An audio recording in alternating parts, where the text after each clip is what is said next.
sun.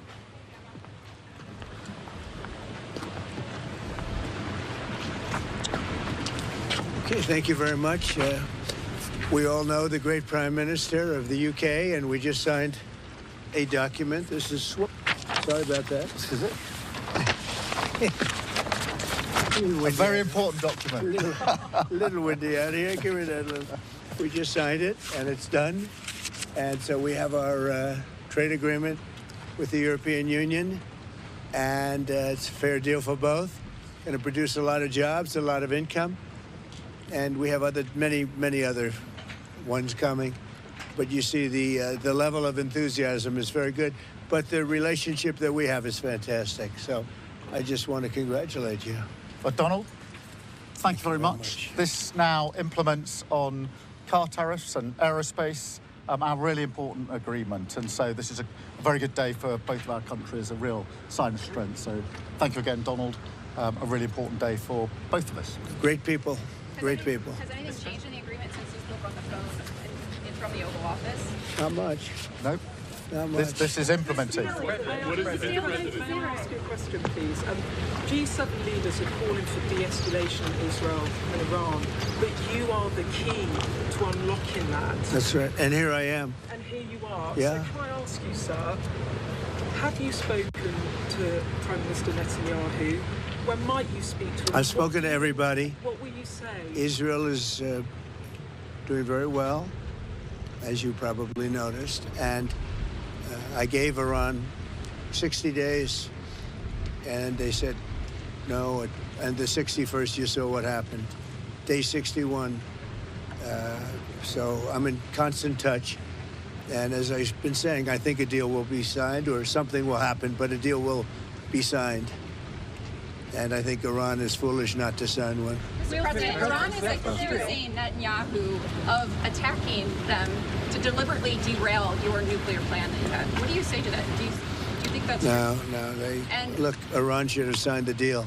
if it would help bring Iran to the negotiating table, would you guarantee that the U.S. would not get involved militarily? Well, I think Iran basically is at the negotiating table where they want to make a deal. And as soon as I leave here, we're going to be doing something. But I have to leave here. I have, this commitment. I have a lot of commitments. I have a commitment to a lot of countries, including the UK, where we just signed our deal. Mr. President, where are you settling on steel tariffs with respect to the UK? Are those going to zero, or are they staying at We're gonna let you have that information in a little while. On Russia-Ukraine talks, sir, on U.S.-Russia talks, when will they restart? They're starting already. Mr. President, do you agree to the European push to apply more sanctions on Russia? Does the US support that? Well, Europe is saying that, but they haven't done it yet. Let's see them do it first. You told me earlier that you could sanction Russia. Why wait? Why wait to sanction them? Because I'm waiting to see whether or not a deal is signed. Can you guarantee the UK won't be subject? And don't forget, sanctions cost us a lot of money. When I sanction a country, that costs the U.S. a lot of money, a tremendous amount of money. It's not just, let's sign a document. You're talking about billions and billions of dollars. Sanctions are not that easy. It's not just a one-way street. Mr. President, on AUKUS, the submarine agreement, is that still proceeding? You've initiated a sort of review of that. Yep, we're proceeding with that. It's a really important deal to both of us. I think the President is doing a review. We did a review when we came into government, so that makes good sense to me. But right. It's a really important... We're very long-time partners and allies and friends, and we've become friends in a short period of time. He's slightly more liberal than I am, to put it mildly. Well, we stand slightly on the left. But for some reason we get along. We make it work. On Russia, way of arming Israel? there are quite a few British voters who worry we side more with the Russians over the Ukraine war. Can you reassure British people No. I just, you know what I side on? Saving lives. I only care about saving lives. We have nothing to do with it except that Biden stupidly let us get into that mess and gave him $350 billion. $350 billion. And yet, despite that, you saw how we did in the Middle East. We took in $5.1 trillion. We have $15 trillion almost, looking around that number, going to be invested in the U.S. So the money is not the thing in this case. It's 5,000 young people are being killed every week in Russia, Ukraine. And if I can stop that, I'll be very happy. They're Ukrainian and they're Russian.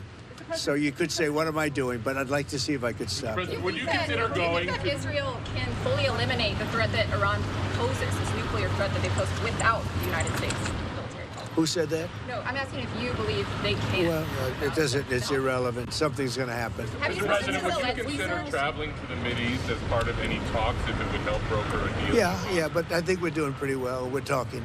You don't think We you'll have a thing called a telephone, so we're talking. But it's always better to talk in person. Mr. President, do you want to see regime change in Iran?